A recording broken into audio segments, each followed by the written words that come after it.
when this cat gave her family a strange present. What they found inside stunned them. Cat owners expect presents from their fur baby, but this family couldn't believe what they were seeing. What was the bizarre bundle in front of them?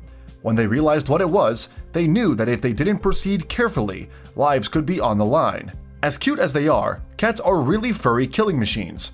Indeed, any feline owner will know that when their pet goes out for the cat flap, they'll often return with dead or wounded prey as gifts for the household. But although these presents aren't always welcome, they are actually proof that your cat loves you and sees you as family. In fact, these gory gifts can mean that your cat even sees you as their surrogate kitten, because female cats can use this very technique to teach their young how to hunt.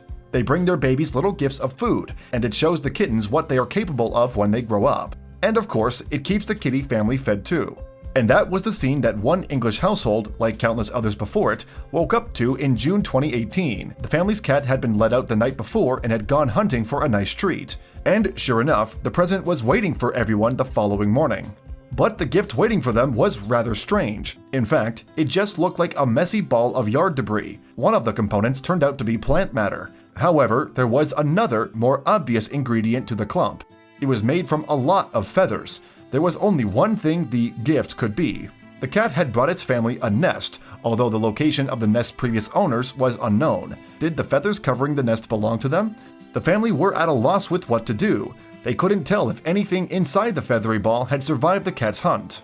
Subsequently, the family took the nest to an animal rescue charity called Folly Wildlife Rescue, or FWR, in Sussex, England. FWR specializes in treating wild animals that have been accidentally or intentionally wounded as a result of human interaction. The charity also goes into schools to promote conservation values. FWR teach children how to respect local wildlife and avoid common mistakes that can cause them harm.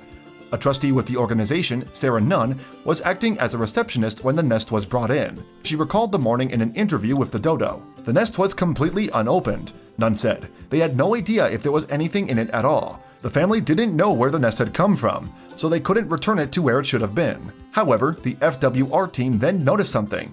It turned out that the feathers may not have belonged to the cat's prey after all. We knew something had actually used it for nesting because it was lined with so many feathers, Nunn said. And so they made a decision to find out for sure. We very guiltily had to destroy the nest to see what was inside, Nunn continued. And when they did, they couldn't believe what they found. Something had actually survived the cat's hunting trip. In fact, 3 little somethings were alive within the nest. Inside the nest were 3 little baby hatchlings that were so young, their bald bodies hadn't even grown any feathers. Not only did this make it hard to determine their species, but at such a young age, the little birds were also helpless. Indeed, they couldn't even feed themselves and were completely reliant on their rescuers. And so, Nunn and the FWR team decided to take the birds under their metaphorical wing and raise them. They'll continue to be hand-fed from dawn till dusk, Nunn told the dodo. And she explained that, as the babies grow, their care will be adjusted according to their needs.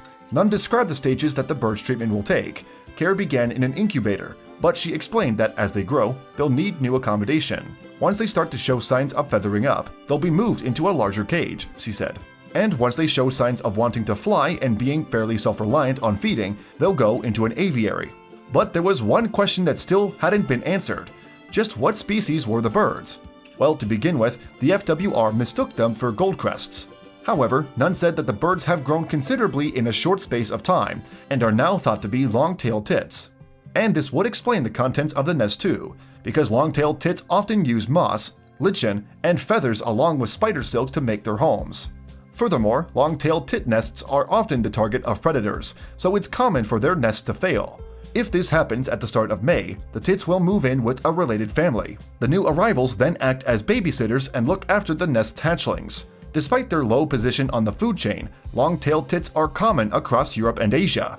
Their species isn't in danger, but if it wasn't for the FWR, those 3 babies could have been. But thanks to the charity and the quick-thinking family, the birds have another chance at life. Cats are predators by nature, and it's normal for them to go out hunting, but there are ways to limit their gory gifts. Nunn told the dodo that night is when cats hunt the most. Invest in a collar that's got a bell on it. This limits their ability to catch prey. Your cat's activity can also be made more bird-friendly by keeping the killer kitty inside at night. If you do so, however, be sure to fulfill their prey drive by playing with them and buying them lots of toys. The long-tailed tits and other birds of the world will thank you for it.